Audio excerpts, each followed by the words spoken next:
Proses-proses pada litosfer dan atmosfer bumi.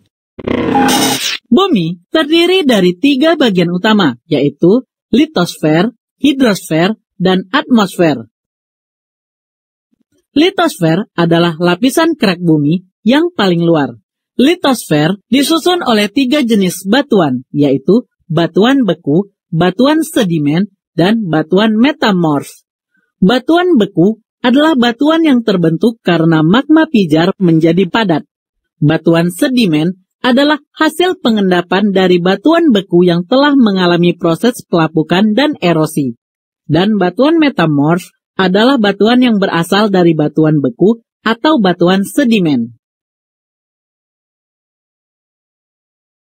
Hidrosfer atau sfera air, sering disebut selubung air, merupakan air yang menyelubungi bumi. Baik air yang ada di permukaan bumi, di dalam bumi, maupun yang berbentuk uap air yang berada dalam lapisan atmosfer.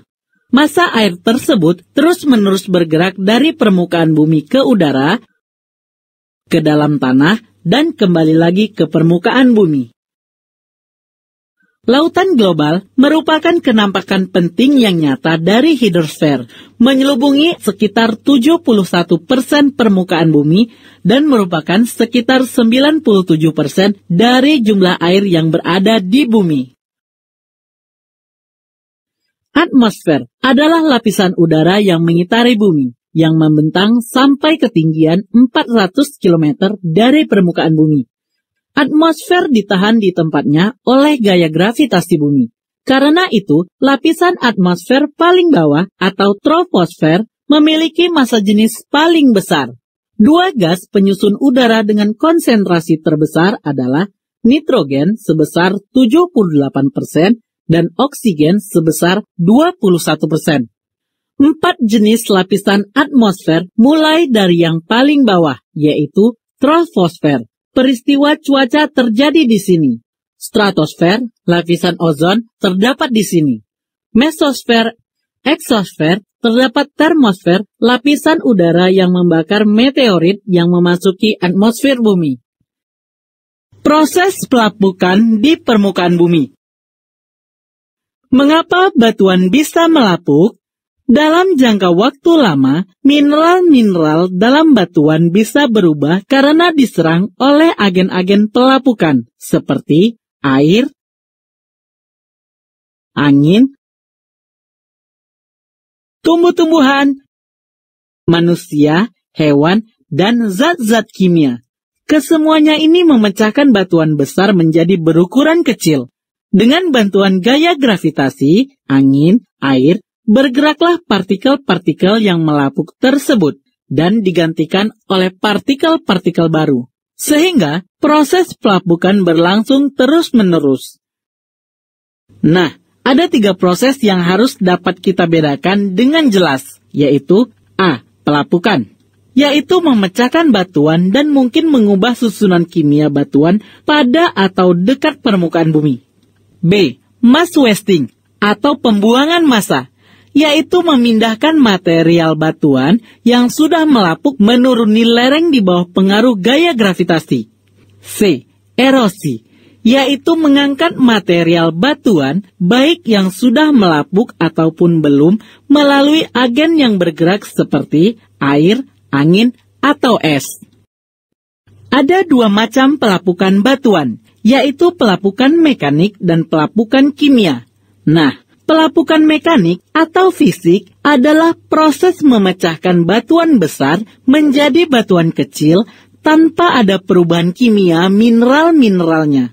Pelapukan mekanik meningkatkan luas permukaan batuan yang kemudian mempercepat pelapukan kimia. Ada 5 proses alami pelapukan mekanik, antara lain 1.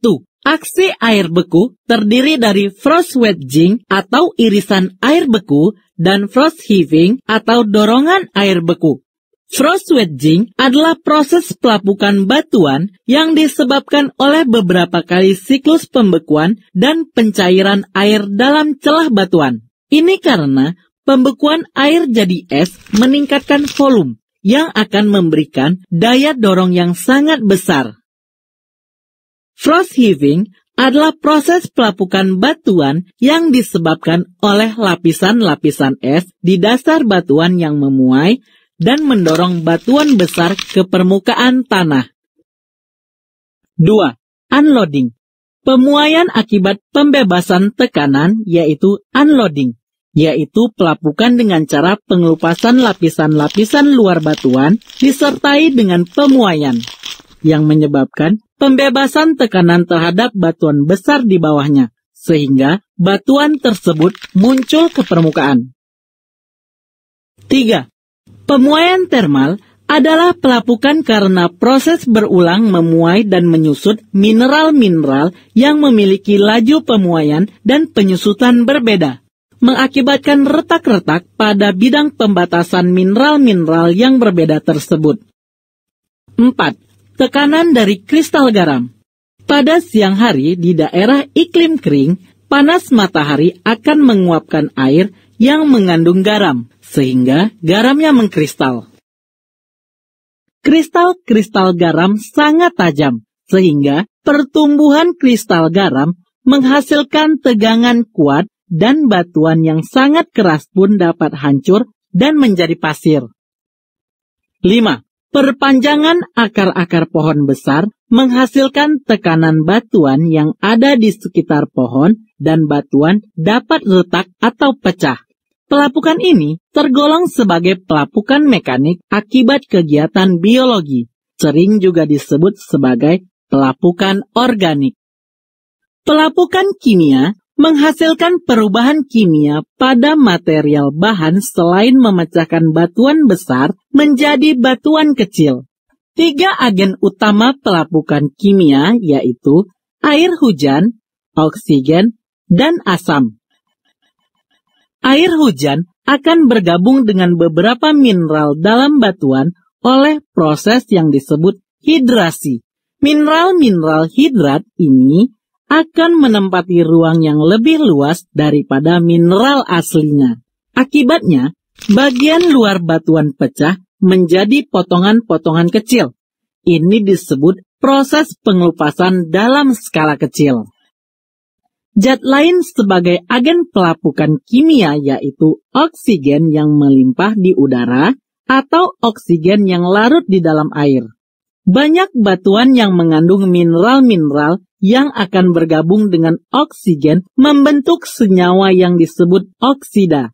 Sebagai contoh, berkaratnya paku besi yang dibiarkan di udara bebas terjadi karena oksigen dari atmosfer bereaksi dengan besi membentuk senyawa besi oksida berwarna kemerah-merahan. Asam adalah agen pelapukan kimia paling efektif. Pelapukannya menghasilkan material-material yang lebih mudah dilarutkan dalam air daripada aslinya. Pembakaran batu bara, minyak, dan gas akan menghasilkan gas buang SO2, NOx, dan CO2.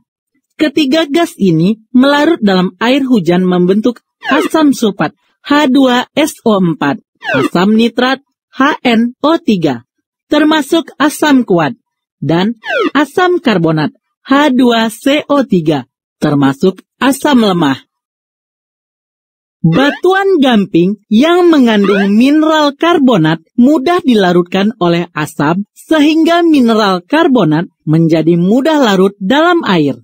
Proses pelapukan batuan gamping menyebabkan dolina atau danau kars, gua dan sungai bawah tanah, stalaktit dan stalagmit. Dolina atau danau kars terjadi karena batuan daerah kapur dilarutkan oleh air hujan yang banyak mengandung CO2 sehingga terbentuklah cekungan yang dinamakan dolina. Oleh karena dasar cekungan kedap air, maka air mengumpul dan terbentuklah danau kars. Contoh, danau kars di Pegunungan Sewu, Yogyakarta. Mula-mula, di suatu kawasan batu gamping, terdapat celah atau retakan. Nah, air hujan yang mengandung asam karbonat memasuki retakan ini, melarutkan batuan gamping di sekitar retakan. Ini menyebabkan retakan makin membesar dan akhirnya membentuk lubang yang disebut gua. Di kedalaman tertentu, pelarutan batu gamping oleh air hujan yang banyak mengandung asam karbonat dapat membentuk terowongan. Jika dasar terowongan bersifat kedap air, terjadilah sungai di bawah tanah. Stalaktit dan stalagmit terbentuk akibat proses pelarutan air di daerah kapur yang berlangsung secara terus-menerus. Air yang larut di daerah keras akan masuk ke lubang-lubang atau dolin, kemudian turun ke gua dan menetes-netes dari atap gua ke dasar gua. Nah, tetesan-tetesan air ini lama-lama berubah menjadi batuan yang bentuknya runcing-runcing seperti tetesan air. Batu yang terbentuk di langit-langit gua yang meruncing ke bawah disebut stalaktit.